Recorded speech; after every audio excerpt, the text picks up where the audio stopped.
It's time to eat. What are you hungry for? Sit down and get ready to consume an abundance of fantasy football knowledge from Ross Tucker and Joe Dolan. Feed me now. I'm starving. On the Fantasy Feast Eatin' Podcast. Yeah, let's eat, baby. It is the Fantasy Feast Eatin' Podcast, presented, of course, by DraftKings. I'm Ross Tucker, former NFL player, 5 teams, 7 years. Bunch of podcasts. Ross Tucker Football Podcast is every day during the NFL season from week 1 through the Super Bowl. Andrew Brandt was excellent today talking about the Rams, their roster construction, the Packers stock sale. Check that out. We will have the GOAT, Greg Cosell, on tomorrow's Ross Tucker Football Podcast.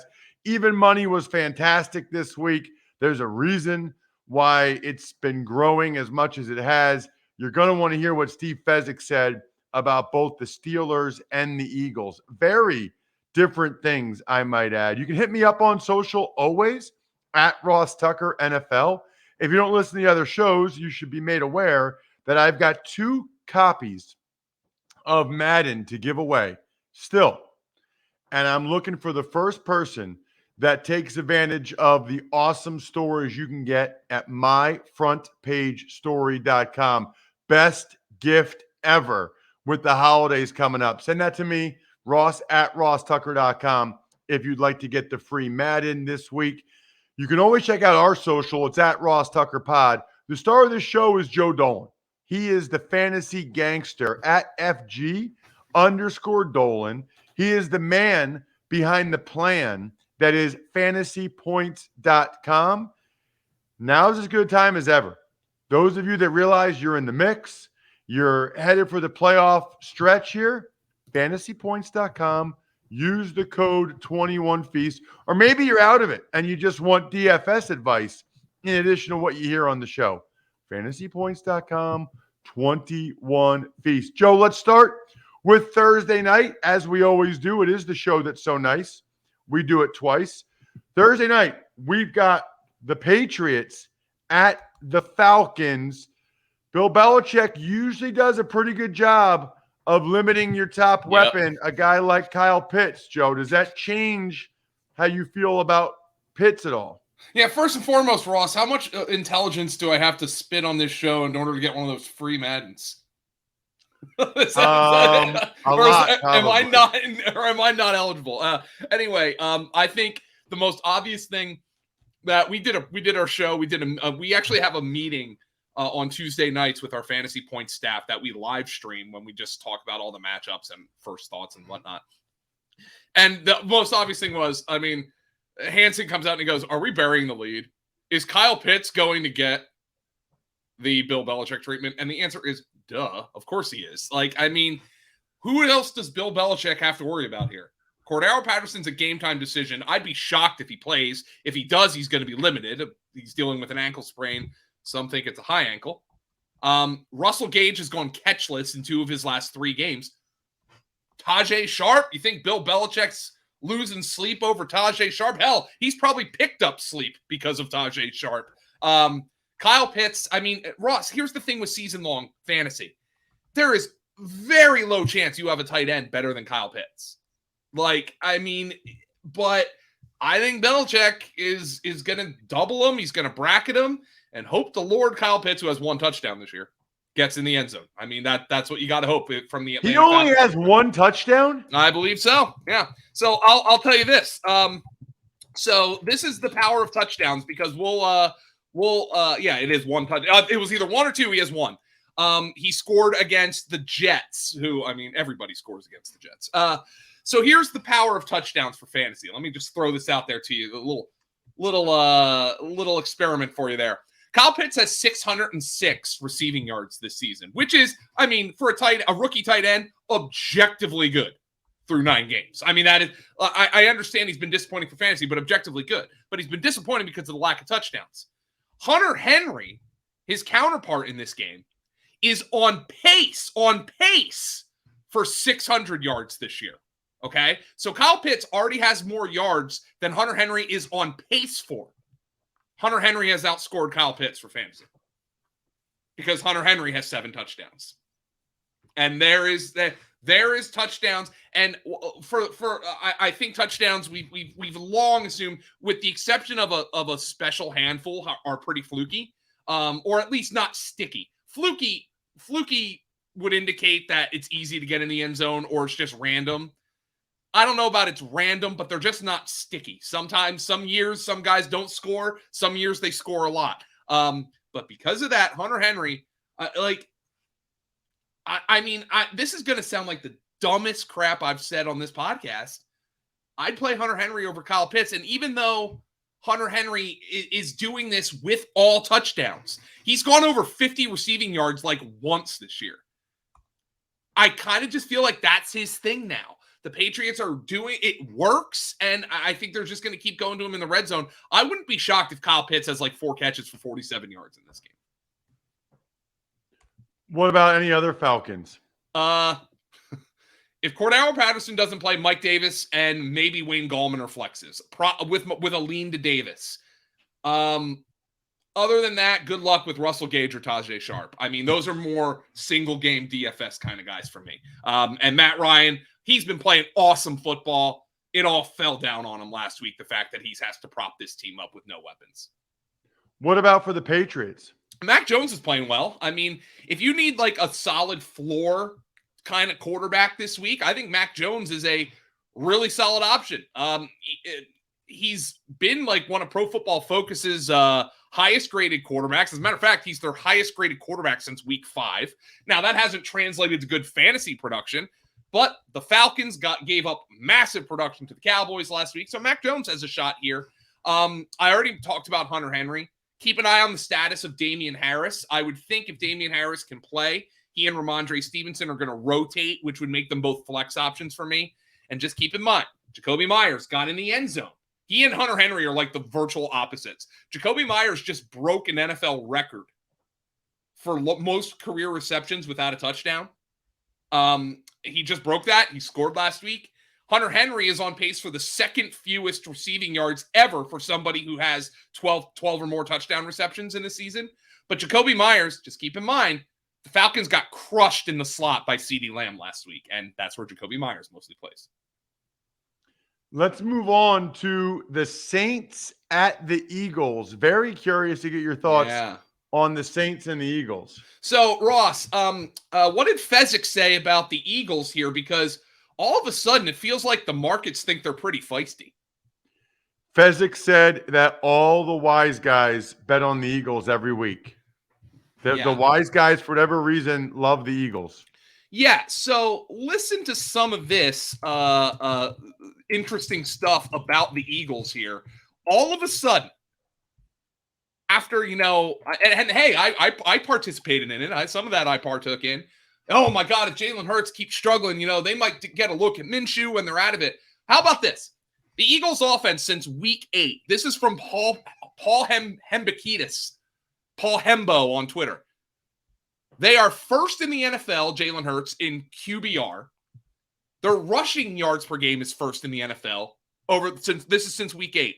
They're first in 10-plus yard rushes. They're first in third down percentage. They're first in drive score percentage. They're first in average drive distance. They're first in success rate. And they're first in efficiency. The Eagles' offense has been a juggernaut for 3 weeks. Unbelievable. And they could get Miles Sanders back this week. Now, there's some Eagles fans hand-wringing about Miles Sanders. Oh, the run game really took off when he left against the Raiders. But here's the thing. If you remember that game against the Raiders, they actually came out running it with Sanders. They went right down the field and scored a touchdown, and then Sanders got hurt on the second drive. And then that's when, Hurts kept dropping back. I don't know, Ross. I kind of feel like Miles Sanders is a buy low right now. I would be investing in Miles Sanders. The Eagles hope they have Dallas Goedert, and Devontae Smith obviously is just making plays every single week. It is a tough matchup for the Eagles. The Saints have the number 1 run defense, DVOA. And of course, if the Saints so choose, they could follow Devontae Smith with Marshawn Lattimore. They didn't do that last week. Against the Titans, they basically bracketed A.J. Brown, and let Marshawn Lattimore play the secondary receivers. I wonder if they'll do that with Devontae Smith, but it would hurt the Saints' ability to do that if the Eagles have Dallas Goedert this week. And for the Saints on the other side, Joe? So I have a nice litmus test for you, Ross. If your quarterback completes 70% of his passes against the Eagles, he's got a very good shot to be your long-term starter. If a quarterback does not complete 75% of your passes against the Eagles, he does not have a very good shot to be your long-term starter. So here, let me give you the list of quarterbacks who have completed 70 or more percent passes against the Eagles. Dak Prescott, Justin Herbert has done it. Derek Carr has done it. Tom Brady has done it. Patrick Mahomes has done it. And Jimmy Garoppolo has done it. Here are the players who have failed that litmus test: Jared Goff, Sam Darnold, Teddy Bridgewater, and Matt Ryan. There's a pretty interesting line of demarcation there. If Matt Ryan was in the first list and Jimmy Garoppolo was in the second, it would be almost flawless. I've got a weird feeling Trevor Siemian ends up in the second list this week. The Eagles have feasted on bad quarterbacks. Good quarterbacks have feasted on the Eagles. I'm not convinced Trevor Siemian's a good quarterback. I think if the Saints get production, it's going to have to come from the backfield. Does Alvin Kamara play this week? If not, you play Mark Ingram. If Kamara plays, you play Kamara. Ingram might be a flex. The Saints' best receiver over the last number of weeks has been Deontay Harris. I will guarantee the Eagles are going to say he is not beating us down the field. Before we get to the Dolphins and the Jets, because the Jets have something going on that we need to talk about, I need to make sure all of you know about Keeps. I've told you about it a bunch of times this season already. There are only 2 FDA-approved medications that can prevent hair loss. Keeps offers both. I literally was already taking them before Keeps even started their company, because I talked to doctors that said, yep, the pill works and the topical solution works. Okay, great. Then Keeps gave me the ability to not have to actually go to the doctor for the prescription. They have online doctors, and not have to go to the store to pick up the topical solution. Awesome. Or for that matter, the pill. Awesome. My number one piece of advice is to all of you, and this is coming from Ross. This is me. Start earlier than you think. Start earlier. Keep what you have. If you're ready to take action and prevent hair loss, go to keeps.com/feast to receive your first month of treatment for free. That's KEEPS.com/feast to get your first month free. Keeps.com/feast. Joe, the New York Jets are hosting the Miami Dolphins, and they are starting Joseph Flacco at quarterback, evidently. Vincent Flacco, good Italian boy. Yeah, so they say Zach Wilson's not ready. Miami has a blitz-heavy defense that teed off on Lamar Jackson last week. We're going to go with Joe Flacco as the sacrificial lamb. Okay, yay. I mean, from the Jets' perspective, Ross, the only thing that interests me, does Flacco keep checking it down to the running backs? And do the Jets get their heads out of their you know what, and actually start giving Elijah Moore the snaps he deserves? Elijah Moore had 2 big games. And then Corey Davis comes back, they cut his snaps. Like, you're like, what, 2-8? Come on, man. I have nothing on the Jets, Ross. Michael Carter's the only guy I feel good about. If I'm playing a receiver, it's either Davis or Elijah Moore. They rotate all these. Ross, I'm going to throw a Thanksgiving term out at it yet. They have a cornucopia of mediocre veterans at wide receiver, and they rotate them all. So I'm not exactly enthused by the Jets starting Joe Flacco. I do know who's interested is Eagle fans, because if Joe Flacco plays 50% or more of the snaps in 4 games this year, they get a 5th-round pick instead of a 6th. And, of course, they're going to be rooting for him to beat the Dolphins anyway, because the Eagles have the Dolphins' 1st-round pick. What about the Dolphins offensively? So the Dolphins stink, but at least they throw it to their good players. I mean, over the 5 games that Devontae Parker has missed, Jalen Waddle has 43 targets, Mike Gesicki has 39, and Myles Gaskin has 28. Nobody else is even in the same stratosphere as those 3. So let's just hope Tua, who's going to start this week, continues that trend. If I cannot stand Myles Gaskin, I did not invest at all in this backfield for fantasy this year, but if he can't get it done this week, the Jets are getting assaulted by opposing running backs right now. If Myles Gaskin can't get it done this week, I'd just drop him from my roster so I don't even have to bother making a decision on him. Myles Gaskin is a strong RB2 and a good DFS option this week. The football team, Washington, is in Carolina to take on, Joe, are you ready for this? Because it happened after we recorded last week. Cam Newton and the Carolina Panthers. So there's no analytic to describe or encapsulate vibes. But all of a sudden, the Carolina Panthers, who had sullen Sam Darnold, crapping his way through a stretch of terrible performances and ruining the fantasy seasons of DJ Moore and Robbie Anderson, who we talked about has been basically the worst player in fantasy football this year. All of a sudden, Cam Newton comes in, accounts for 2 touchdowns on 4 snaps, and the vibes in Carolina are immaculate. They're immaculate.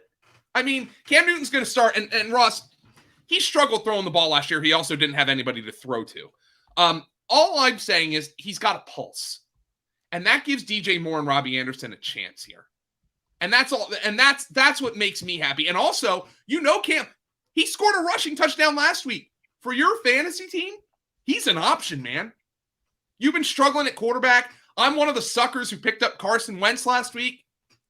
I'd rather have Cam. At least he's got a chance to run around and make some plays for me. He's got good receivers, or at least one of them. And by the way, let me just throw this out there. Not that you need me to tell you to play Christian McCaffrey, but since Christian McCaffrey has returned from IR, he's led the Panthers in both rushing and receiving in each of the first 2 games. On the season, Ross, only one player, not running back, player, averages more yards per route run than Christian McCaffrey. And that's Deebo Samuel. One player. Tell me that guy doesn't matter, Christian McCaffrey, because he sure as hell does. I mean, I'm just telling you, he's awesome. Cam Newton now is in here. The vibes are immaculate. Washington's defense just suffered a huge loss with Chase Young. I like DJ Moore this week. I'm a little reticent to fire up Robbie Anderson, but I am A-okay if starting Cam Newton this week if I need a quarterback. I'm already back there. Got him ranked just outside the top 12. What about Joe Washington? Yeah, so the team, Antonio Gibson was the interesting one. Coming out of the bye. Now look, the game script, we talked last week. I didn't think the game script was going to be good for Antonio Gibson. Sometimes this happens in the NFL. An inferior team beats a superior one and it catches you by surprise. But Antonio Gibson, career high, 24 carries, season high snap share in week 10, 63%. It was actually his high was earlier in the season. It was actually in week 1 before he got the shin injury. Probably a little bit of an indication that he's feeling better coming out of the bye. So Antonio Gibson is back on the RB2 radar, although I really don't think I trust them. Terry McLaurin is in your lineup. The problem is the tight end position here. Ricky Seals-Jones got hurt in that game against the Buccaneers with a hip injury. The team has not yet activated Logan Thomas off of IR or opened the window. And I just checked on that right before we started recording. They activated another player, but did not activate Logan Thomas. I think that's an indication Logan Thomas isn't going to play this week. So it's Antonio Gibson, Terry McLaurin. Maybe I'm a little hesitant to mix in Heineke against this Carolina defense that flies around, but Heineke does run around a little bit. He can put up numbers because of his legs. The Colts are at the Bills. Really looking forward to this one. Huge game. It's kind of weird to think the Colts have 5 wins, the Bills have 6. You don't think of it that way, but it's true. Well, the Bills have also had a bye, which helps, and the Colts are coming off of a stretch, Ross, where they played the 49ers on Sunday night.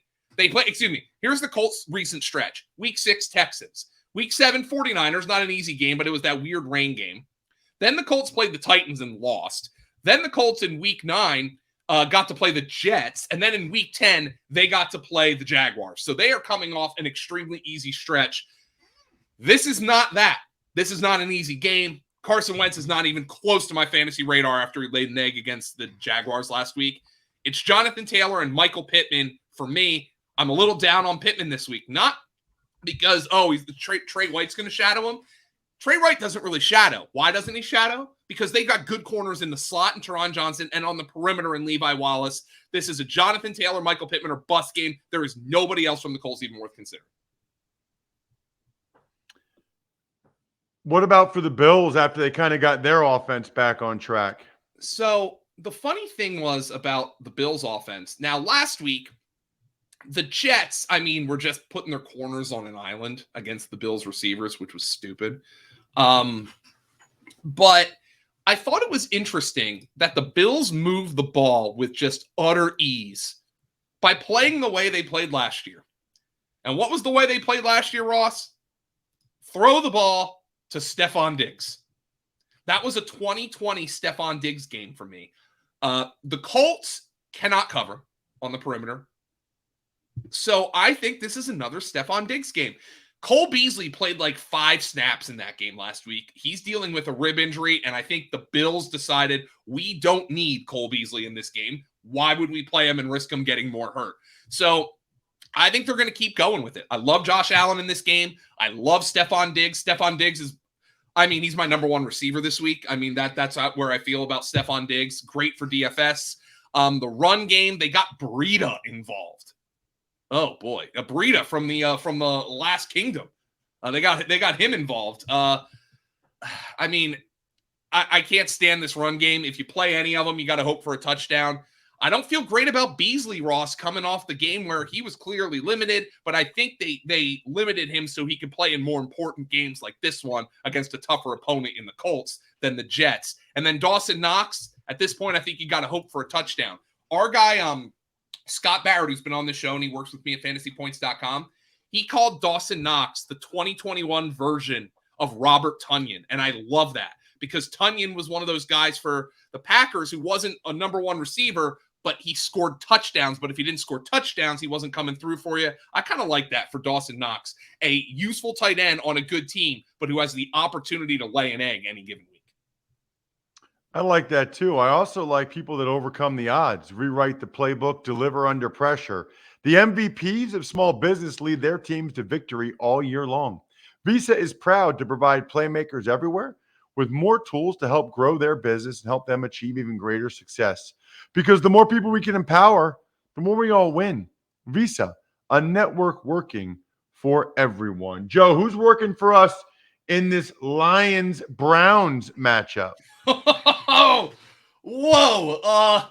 Ross, they should be having open applications for this one. Useful fantasy players, please apply. The Lions, they run 68 plays. They play 70 minutes of football. Jared Goff throws 25 passes. TJ Hawkinson gets 1 target and he doesn't catch it. With Goff dealing with the oblique, how can you trust Hawkinson at this point? It's awful. I did not expect Goff to be this bad. I really didn't. And Dan Campbell took over the play calling. What did they do? 39 opportunities for DeAndre Swift. 39. That's Derrick Henry territory. It's DeAndre Swift and it's nobody else. Jamal Williams is still dealing with the thigh. Jamar Jefferson got hurt. Ikwe Bike scored the long touchdown. Didn't get a carry after that. I don't understand why. But, Ross, this is the time of year. If you're playing Amon-Ra St. Brown, good luck. That's all I'm saying. And for the Browns? All right. Who else do we trust here? All right. If Nick Chubb plays, you play Nick Chubb. If he doesn't, you play Dearness Johnson. I mean, you playing Donovan Peoples-Jones? You trusting him with Baker Mayfield hurt or Case Keenum coming in? I mean, the Browns passing game's a disaster right now. It's the run game for both of these teams. Let's move on so we don't have to spend time babbling trying to say something intelligent about a game where, quite frankly, Ross, I have nothing intelligent to say. Well, speaking of the running game, how about the Niners? They take on the Jags. Yeah, so Elijah Mitchell's dealing with a broken finger. He had surgery and a pin inserted. He still might play this week. Ross, I think you might remember, I think it was 7 years ago when DeMarco Murray was angling for the rushing title with the Cowboys. He had finger surgery and I think still played a Sunday night game against the Eagles. So there is a history of this. The doctors are apparently optimistic. If Elijah Mitchell doesn't play, then Jeff Wilson's the guy. JaMychal Hasty's dealing with injury, and as we well know, Trey Sermon has dug a hole to the Earth's core. That's how far buried he is on this depth chart. So if Elijah Mitchell doesn't go, Jeff Wilson's the guy. Probably worth picking up Jeff Wilson in that regard. Deebo Samuel, I just said, he leads all players in yards per route run. They're giving him carries last week with the little toss sweeps. I mean, the guy's a superstar. Unbelievable. And we had that scare a couple weeks ago with the calf injury. Well, he seems all right if they're giving him carries. George Kittle is back. He scored in 2 consecutive games.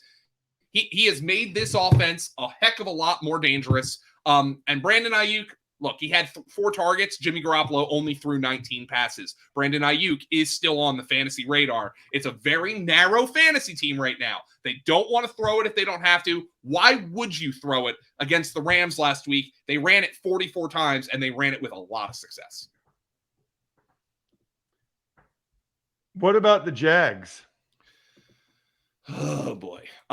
James Robinson's back. That's good. I would expect if presuming he didn't leave that game last week against the Colts with any setbacks, I would presume he's back in the 80% snap range, which makes him a high-end RB2 against the 49ers. The problem for the Jaguars is they have the slowest group of receivers in the NFL. They don't have guys who can separate. And here's all the proof you need is what Urban Meyer said a few weeks ago. Jamal Agnew is our best separator. Jamal Agnew is a converted defensive back. Marvin Jones and Laviska Shenault are not getting open. Shenault is struggling mightily as an outside receiver, and Agnew is their slot receiver. By the way, Agnew had 13.9 fantasy points last week without catching a pass. He had the 66-yard touchdown run that helped that. The guys I trust the most here for the Jaguars are James Robinson and Dan Arnold. Yeah, Dan Arnold. Dan Arnold. Yeah, I mean, he's good. I mean, look, I know the trade was weird. You basically trade a top 10 cornerback for Dan Arnold, but Dan Arnold's come out. He's led them in receiving multiple games. Like, we talked about TJ Hawkinson. I can't believe I'm at the point where I trust Dan Arnold more than I trust TJ Hawkinson, but that's where we are for fantasy football right now. Wow. All right, the Texans are back off of their bye. They play the Titans, who they keep winning, Joe, but they're not lighting it up for fantasy. Not at all. I think I think recently by some metrics, they've been a bottom 10 offense in the NFL. I mean, they've gained basically 450 yards from scrimmage in the 2 games since Derrick Henry's gone down. So, I mean, the RB don't matter, folks will tell you there is no causation there, just correlation. I have to feel like there's something going on there because, I mean, you have these guys, Foreman, who was out of the league, Peterson, who was out of the league, McNichols, who's bounced around the league. I mean, that's not even a replacement level run game right now. Tannehill is dealing with no weapons whatsoever. I mean, A.J. Brown got bracketed by the Saints last week. Now, the good news is I don't think the Texans can do anything close to what the Saints did to A.J. Brown. I would think A.J. Brown goes off in this game. If I'm playing a back from the Titans, it's Deontay Foreman, who looks the best to me. But I mean, that's a very low bar to cross right now. It's A.J. Brown and Deontay Foreman. Marcus Johnson has a little bit of juice, and I don't think many season-long folks are going to be playing him. But if you're playing DFS and you want a super cheap option, think you could do worse than Marcus Johnson this week. But I do think this is a game in which the Titans get back in the saddle. Do we need to even mention the Houston Texans? Well, after the way Tyrod Taylor played in Week 9, I mean, I'd rather play Cam Newton than Tyrod Taylor. Cam Newton's been out of the league for all year, but it's Brandon Cooks and nobody else. That's it. It's also picks-wise and nobody else for me when it comes to free apps for football picks, odds, and analysis. Find expert picks for every game all season long. Loaded with best bets, props, and parlays, you can find in-depth game predictions giving you the who, how, and why behind every prediction, all for free. Found your pick? Search our latest DraftKings promotions to sign up for an account and place your bet. Download the free PicksWise app now to make your next bet better. PicksWise backs responsible gambling. Gambling problem? Call 1-800-GAMBLER. Who are we gambling on, if any, Joe, in the Packers and Vikings from a fantasy standpoint? Well, we're looking at A.J. Dillon's season, Ross, and A.J. Dillon has to be. Look, I'm talking top 5 at running back this week. So here's the deal. Here's the way I look at it.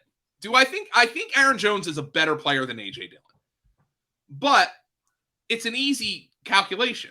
I would rather have A.J. Dillon in my lineup with no Aaron Jones than I would Aaron Jones in my lineup with A.J. Dillon. Because A.J. Dillon is going to be absolutely fed with touches. Remember, not only is Aaron Jones going to miss this game, I think, by the way, he's going to be out the next 3 weeks because the Packers play 2 games then go on bye. So I would be preparing for A.J. Dillon to start the next 2 weeks. A.J. Dillon has improved as a receiver, but also, how about this? Not only is Aaron Jones out, Kylan Hill is out for the season. So the guy that they have behind A.J. Dillon is Patrick Taylor, who was playing behind like Kenny Gainwell at Memphis. So, I mean, this is not a guy with a huge pedigree. So I mean, A.J. Dillon's a top 5 option. I think it's a rebound game for Aaron Rodgers. The Vikings are the most Jekyll and Hyde team in the NFL. That team could beat anybody. That team could lose to anybody, and I wouldn't be shocked defensively. But I think Aaron Rodgers knows this defense well. I think it's a big game for A-Rod and the boys. And for the Vikings, I mean, we know what it is. Same as it ever was, unless Conklin scores 2 touchdowns. Right, and Conklin's one of those tight ends. Like he's in like the Adam Troutman, Dan Arnold, that tier of guys where Jared Cook. There's 20 guys in that tier. Dalton Schultz, Dawson Knox, where you're like, you plug them in there and hopefully I pick the guy who scores a touchdown this week. That's essentially what you're doing. But yeah, Dalvin Cook's going to run it. Kirk Cousins, when he throws it, it's going to go to Jefferson and Thielen. And Jefferson is the guy who's pulling away right now. Last week, Clint Kubiak talked about, we got to get him more targets. What happens? He comes out, gets 11 targets, goes 9 for 143 against the Chargers. Last but not least, Joe, we got to talk Ravens-Bears. And in particular, I'm really curious. The Ravens, there's kind of a book out on them a little bit now with this zero blitz, and they didn't handle it very well at Miami. No, they got to get the ball out quicker, and I wonder if that is good news for Mark Andrews. I wonder if that's good news for Rashad Bateman, maybe coming across the middle, little Devin Duvernay, who's been their slot receiver. Yeah, I mean, teams are going to blitz them. I think the Bears are going to do the same thing. I think the Bears are going to come out and say, let's try to get the rushers after them and, force them into bad decisions and bad throws. So that's what the Dolphins did, and I think I think Lamar is going to have to beat the blitz, or the Ravens are going to keep losing games. The Bears have enough defensive talent to do that. But the thing about the Ravens now is by the way, they cut Le'Veon Bell, which to me says, A, number one, Latavius Murray is coming back. But 2, that they really like the way Devontae Freeman looks, who is still my favorite Raven running back here. But I just have a feeling this could be a Mark Andrews kind of game. If they're going to continue blitzing, the Ravens against the Dolphins last week finally completed a touchdown to Andrews. Bateman was a guy who benefited. Hollywood Brown got 13 targets. I'm not sitting that guy, but he was the guy who seemed to be hurt the most production-wise by the Dolphins' incessant blitzing strategy. And for the Bears, Joe? Well, David Montgomery's back as the bell cow. he comes back before the bye, and despite what Khalil Herbert had been doing, Khalil Herbert basically is a non-factor in that game. He gets 4 carries while David Montgomery plays virtually all the snaps on offense. The one thing that I really like the last couple of weeks, Justin Fields has been running. And Justin Fields using those legs, maybe extending some plays. He's been playing with a little bit more confidence.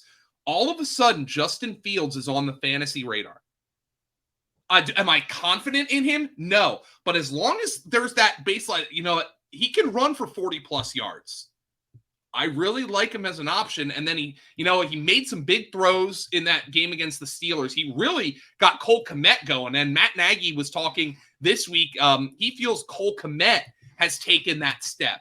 Throw him in the mix with tight ends like Tyler Conklin, where you hope you pick him the right week, because it's been like pulling teeth to get the ball to Allen Robinson and Darnell Mooney. But Cole Kmet is a guy who Justin Fields has focused on, probably worth picking up if you need a tight end in your fantasy league. David Montgomery, by the way, right back on the RB2 radar. I'm focused on making sure everybody knows that we do 2 episodes every week so that they're nice and digestible for you. This one was 36 minutes. The next one will probably be about 25. It's about an hour, but we break them up for multiple reasons. So make sure you subscribe. Make sure you download the other one after midnight Pacific time on Thursday. It's the show that's so nice. We do it twice. And you know what? Follow at Ross Tucker Pod and at FG_Dolan while you're at it. I'm stuffed, but still have room for dessert. We got a few more games to go. Thanks for listening to the Fantasy Feast podcast. Make sure to also subscribe to the Ross Tucker Football Podcast, Even Money, Business of Sports, and the College Draft. All available at Apple Podcasts, rosstucker.com, or wherever podcasts can be found. A lot of times on the show, I mentioned DraftKings. Here's what you need to know. You got to be 21 or older, New Jersey, Indiana, or Pennsylvania only. New customers only. Restrictions apply. See DraftKings.com/sportsbook for details. Gambling problem, call 1-800-GAMBLER, or in Indiana, 1-800-9-WITH-IT. By the way, if what I was talking about included a deposit bonus, doesn't always, sometimes it does. Deposit bonus requires 25 times playthrough, and deposit bonuses are paid out in site credit.